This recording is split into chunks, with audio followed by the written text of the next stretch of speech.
In 1934, federal men drove deep into the hollows of Kentucky and West Virginia, knocking on cabin doors, asking mountain families to register the guns hanging over their fireplaces. Most folks just laughed and shut the door. Because here's the truth. In Appalachia, the gun by the front door was never just a weapon. It was a tool, an heirloom, a way of life older than the laws written to control it. Number 14 got so many families dragged into court that lawyers in Charleston made a small fortune off it. And number 1, it became so tied to these mountains that they nearly stamped it on the state seal, right before Washington spent 50 years trying to regulate it out of existence. These 25 guns hung loaded by 10,000 mountain doors.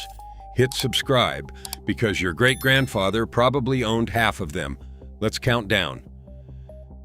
Number 25, the sawed-off coach gun. Short, brutal, and easy to swing in a one-room cabin, the cut-down double barrel sat behind 1,000 mountain doors long before any paperwork said it couldn't. Folks loved it for the same reason the law came to hate it. Quick to grab, easy to point in the dark, devastating at the distance from a door frame to the yard. It guarded smokehouses, root cellars, and the lonely roads that wound past a moonshiner's still. Then, the National Firearms Act of 1934 arrived, demanding a $200 tax stamp on a barrel shorter than the government liked, a fortune when a man earned $1 a day. Overnight, a gun that had hung honest in mountain kitchens for generations became contraband. Most families never registered a thing. They simply slid it deeper behind the door and said nothing to the men with clipboards. Number 24, the Ivor Johnson owl head. For $2 and change, a man could mail a coupon to Sears and have a nickel-plated top-break revolver arrive at the general store a few weeks later. No questions, no permit, no signature. The owl head, named for the bird stamped on its grip, was the poor family's protection, riding in apron pockets and wagon seats across the hills. It cost less than a good pair of boots. Critics called these cheap revolvers suicide specials and worse, and reformers howled about guns arriving in the mail like seed catalogs. The Gun Control Act of 1968 finally slammed that door shut, ending mail-order firearms forever. The owl head, once as common as a pocket knife, became a relic of an age when a lonely widow could arm herself for the price of a Sunday dinner, and nobody thought twice about it. Number 23, the Winchester Model 1897 pump. Grandpa's scattergun cycled with a hard, clattering cha-chunk that everyone in the holler recognized, a sound that ended arguments before they started. The Model 1897 had an exposed hammer and a slide that would fire the moment the action closed if you held the trigger down, a trait that made it terrifying in a trench in 1918 and, just as serious, leaned against a cabin wall in 1948. It killed groundhogs in the garden, copperheads on the porch step, and put turkey on the Thanksgiving table. Oral histories from the southern mountains recall fathers teaching sons to carry it cracked open, broken across the forearm, until the moment came to need it.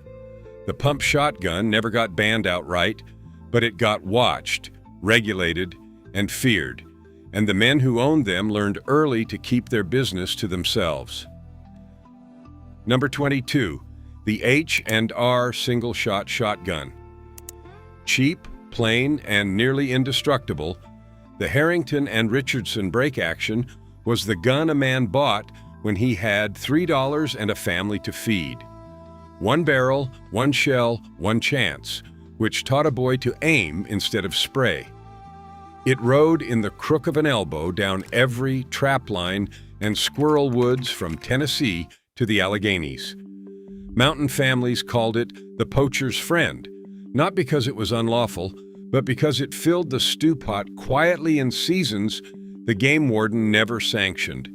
Here's the part the catalogs never advertised.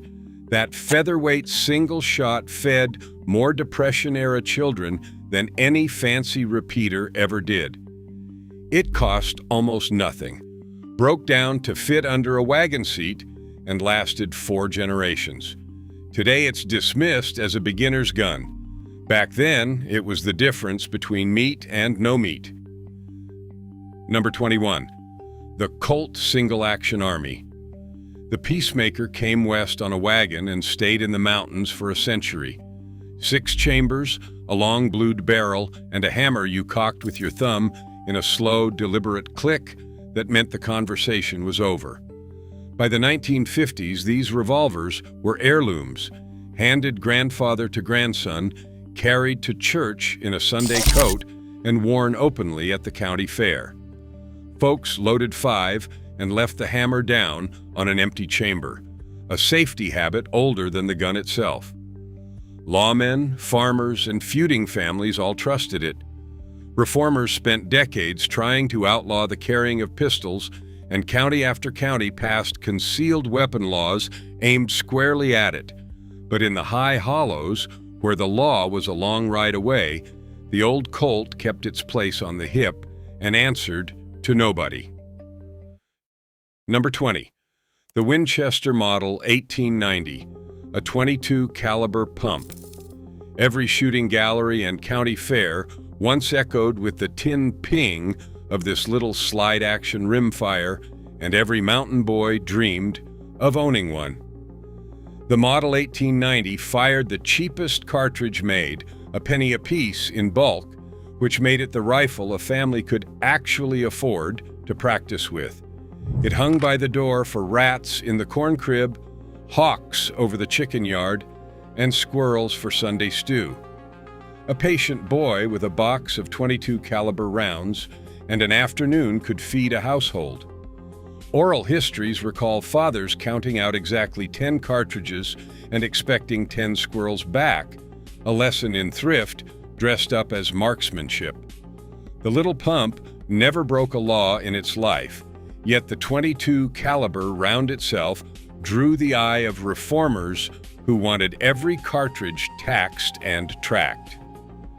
Grandpa just bought another brick and said nothing. Number 19. The Remington Model 8. Here's where it gets interesting. Long before anyone whispered the word semi-automatic with a frown, the Remington Model 8 was loading the next round by itself, and mountain men were quietly amazed. Designed by John Browning and sold from 1906, it fired as fast as a finger could pull, which made it a favorite of lawmen, timber bosses, and any grandfather who wanted firepower without working a bolt. It dropped wild hogs in the canebrakes and black bear in the laurel. Texas Rangers famously used one to end the Bonnie and Clyde manhunt, and word of that traveled fast through the hills. As decades passed and automatic-looking rifles became the boogeyman of every reform campaign, the humble Model 8 got lumped in with weapons it predated by half a century. Grandpa, who only ever shot venison with it, never understood the fuss. Number 18. The Smith and Wesson .38 break top. Small enough for a coat pocket, heavy enough to mean it, the top break Smith and Wesson snapped open to dump 5 empties in one motion. Fast, clean, reliable. It was the gun a circuit preacher carried on dark roads and a country doctor kept in his bag. In the mountains, where a man might walk miles home in the black after a long shift, that little revolver was a quiet companion. Mothers tucked them in nightstands. Storekeepers slid them under counters. They sold for a few dollars through hardware stores and catalogs alike. As cities passed pistol licensing laws through the early 1900s, this was exactly the gun the reformers meant to register and restrict. But a revolver that fit a palm was a revolver easy to keep out of sight, and the hills kept theirs hidden well. Number 17.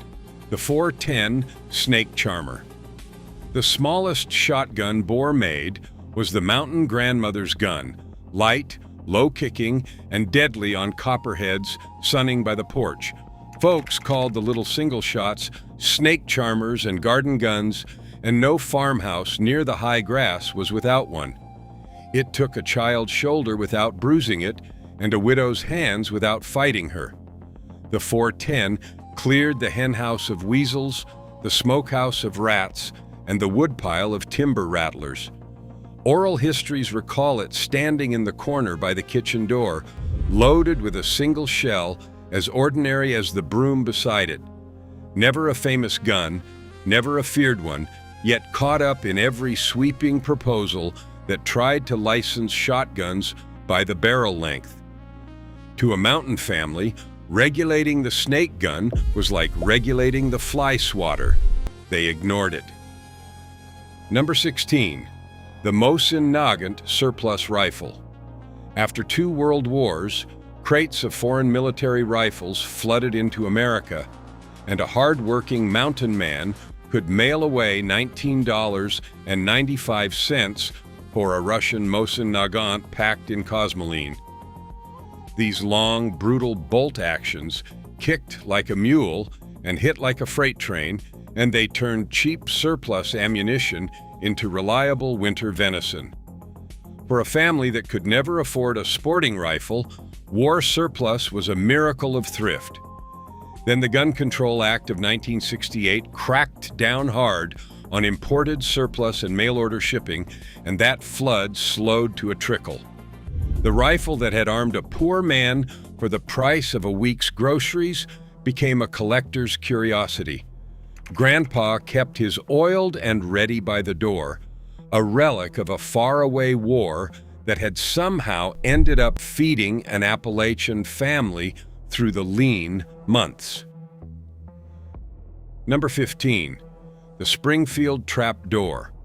Some grandfathers guarded a true antique, the single-shot Springfield with the hinged trapdoor breech that flipped up to swallow a fat black powder cartridge. Issued to soldiers in the 1870s and the 1880s, these rifles drifted home with veterans and never left the family. By the mid-20th century, the trapdoor was 3 generations old, its stock worn smooth as riverstone, but it still dropped a buck at 100 yards if a man did his part. The boom was enormous, the smoke a white cloud that hung in the cold woods. Folks kept the old ammunition like gold, or loaded their own at the kitchen table. No law ever truly banned it, but the cartridges grew scarce and the parts grew scarcer. To shoot it at all became an act of devotion to the great-grandfather who first carried it. Number 14. The war souvenir nobody dared register. Second pattern break, and the one that got families in real trouble. When the boys came home from Europe and the Pacific, they brought trophies, captured pistols, enemy rifles, and now and then a fully automatic battlefield bring-back that was never supposed to leave a depot. Tucked in a duffel, wrapped in an oilcloth, it went up into the rafters of the home place and stayed there for decades, a forbidden souvenir of the worst years of a man's life. The trouble was the National Firearms Act, which made owning such a thing without paperwork a federal felony. Oral histories tell of nervous sons inheriting daddy's footlocker, finding the unspeakable inside, and not knowing whether to weep or run. Lawyers in the county seat stayed busy untangling these inheritances for years. Most families just buried the secret deeper and prayed nobody asked. Number 13. The Mauser broomhandle. Few guns looked stranger leaning by a Appalachian door than the German C96 broomhandle, with its grip like a tool handle and its magazine jutting out front like an afterthought. Doughboys carried them home from the First War, and the odd shape became a conversation piece on 1,000 mantles. But it was no toy. That long barrel reached out farther than any revolver, and a steady hand could do serious work with it. Mountain men prized anything that came back across the ocean, and the broomhandle had a mystique the plain Colts couldn't match. As foreign pistols drew suspicion through the import bans of the 1960s, these oddities became hard to feed and harder to replace. Today they're museum pieces. Back then, one sat oiled in a sock drawer, a souvenir of a faraway trench, ready if the night ever called for it. Number 12. The Marlin lever-action 30-30. The brush gun of the eastern mountains, the Marlin lever-action was short, fast, and made for thick laurel where a man never saw a deer past 60 yards. Its sight-ejecting action let a grandfather mount a scope when scopes finally came, but most never bothered. Iron sights and a lifetime of practice did the job. The lever worked with a satisfying double clack that put a fresh round up in a heartbeat, 6 or 7 shots before reloading. It killed deer, black bear, and the occasional bold coyote, and it rode in the gun rack of every pickup that ever climbed a mountain road. Lever guns escaped most of the panic aimed at military-looking rifles, which is exactly why mountain families loved them. Quiet, traditional, and beneath the notice of men who wrote laws in distant capitals. Grandpa called it simply the deer rifle. Number 11, the Winchester Model 12. They called it the perfect repeater, a pump shotgun so smooth and so tough that men passed them down like watches. The Model 12 had no trigger disconnector in its early years either, meaning a practiced hand could empty it nearly as fast as the 1897 shell after shell in a thundering string. It ruled the dove fields, the duck blinds, and the home defense corner by the door. A working man saved for months to buy one, then willed it to his eldest. Oral histories recall grandfathers who could call the make of a shotgun by the sound of its action in the next room. As high capacity became a dirty phrase in reform circles, even honest old pump guns drew nervous glances.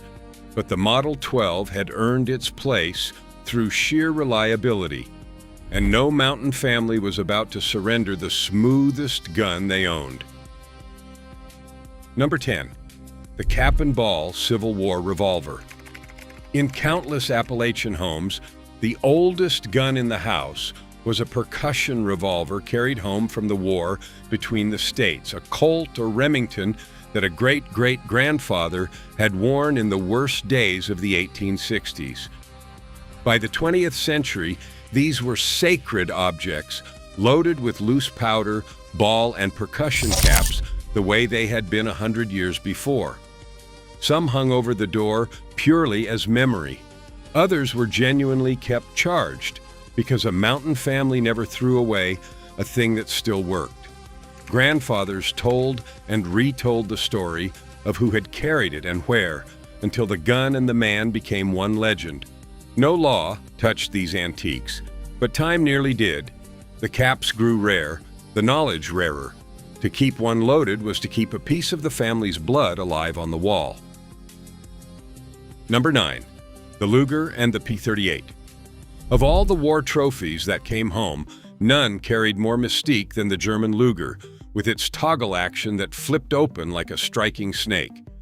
Veterans guarded them jealously, and grandsons grew up forbidden to touch the dark pistol in the bureau drawer. The later P38 came home by the thousands, too, riding in the duffels of men who would rather not talk about how they got it. These pistols were the proof of survival, the one thing a quiet old man kept from years he never described. As decades passed, the ammunition grew costly and the import of spares dried up under the 1968 restrictions. Still, a loaded Luger by the bedside meant something no domestic gun could match. A daily private reminder that Grandpa had walked through fire and come home to these green hills. Number 8. The Colt 1911-45. Browning's great pistol came home from 2 world wars in the holsters of mountain boys, and it never went out of style. Heavy, square, and reassuring, the 45 automatic threw a slug the size of a man's thumb, and a grandfather who had carried one in the service trusted nothing else. It rode in nightstands, glove boxes, and the deep pockets of barn coats from the Smokies to the Cumberlands. Veterans taught their sons to carry it the Army way and to respect it like a rattlesnake. As cities passed ever stricter pistol permit laws through the century, the 1911 was precisely the kind of gun the reformers meant, a serious military fighting pistol in civilian hands. But a man who had worn one through hell wasn't asking permission to keep it. He simply kept it, loaded, where his hand could find it in the dark. Number 7. The hideout derringer. Tiny, flat, and easy to forget you were carrying, the little derringer or hideout pistol slid into a vest pocket, a boot top, or a lady's handbag. One or two shots, fired at the distance across a card table or a doorway, that was all it ever promised and all it ever needed to be. Mountain gamblers, traveling peddlers, and cautious women all kept one close. It was the gun you reached for when reaching was the last thing left to do.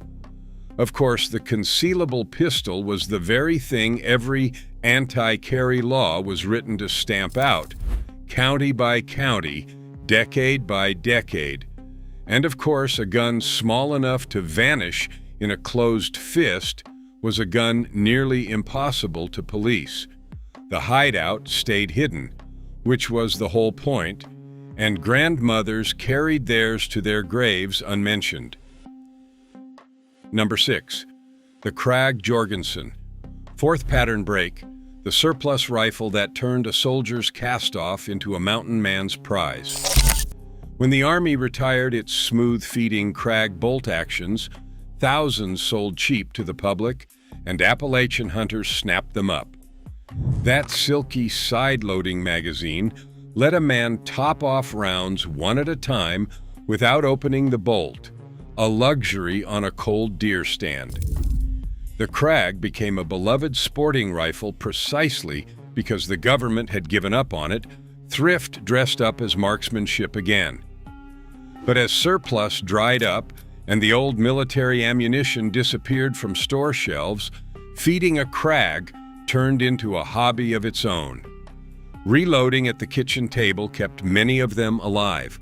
To a poor family, a discarded soldier's rifle that dropped venison every November was no cast-off at all. It was the difference between a hard winter and a fed one.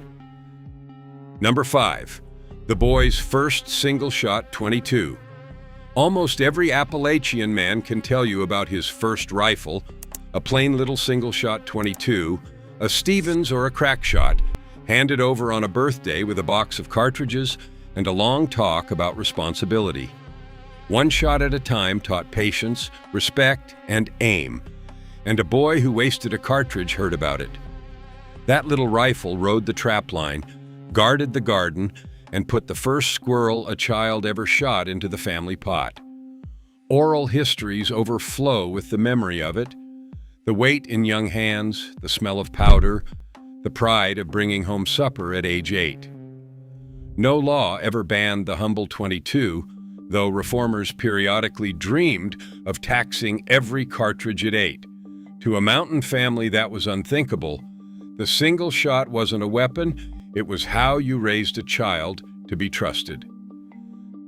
Number 4. The percussion hog rifle. Before cartridges, before catalogs, the everyday mountain gun was a long, slim muzzle loader the old-timers called a hog rifle, a working man's percussion long gun, less ornate than its flintlock grandfathers, but every bit as deadly in skilled hands. A man poured his own powder, seated his own ball, and capped the nipple, the whole ritual passed father to son by the firelight. These rifles dropped the half-wild hogs that roamed the ridges and the deer that fed a family through winter. Some grandfathers kept shooting theirs well into the cartridge age, out of pride and habit and a refusal to spend money on store-bought ammunition.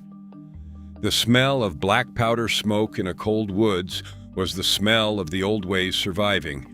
No regulator ever bothered to ban them, but the knowledge to load one nearly vanished, kept alive only by the stubborn. Number 3. The Kentucky Long Rifle. The most beautiful gun in any mountain home was the slender flintlock long rifle, the Kentucky Rifle, though most were built in Pennsylvania and Appalachia by hand. Curly maple stalks, brass patch boxes, and barrels longer than a tall man, these rifles won the frontier and fed the first families to climb into these hills. By the 20th century, they were heirlooms beyond price, hung over the mantle and taken down only to tell the story of who had carried it through what. A few grandfathers could still touch one off, the great gout of smoke and the slow, heavy boom, a sound from another century.